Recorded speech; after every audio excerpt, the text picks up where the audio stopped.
Hey there! In this quick Canva tutorial, I'll show you step by step how to change the color of a logo that you've imported into Canva. First, upload your logo into Canva. Just click the Uploads tab on the left, then select Upload Files, and choose your logo from your computer.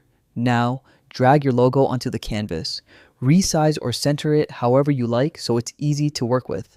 Here's something important. Canva only lets you change colors if your logo is in SVG format. If it's a PNG or JPG, the colors won't be editable.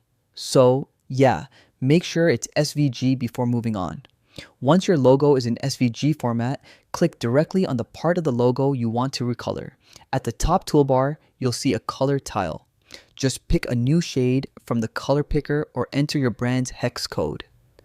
You can change different parts of the logo separately if it's made of multiple layers. Play around until you find the exact look you want. Finally, when you're happy with the new color, download your logo. Go to the top right corner, click share, then download. I recommend saving as PNG for everyday use or SVG if you want to keep it editable. And that's it. You've just changed the color of your logo in Canva in just a few easy steps. Now you can match your logo to any background or brand theme. Thanks for watching.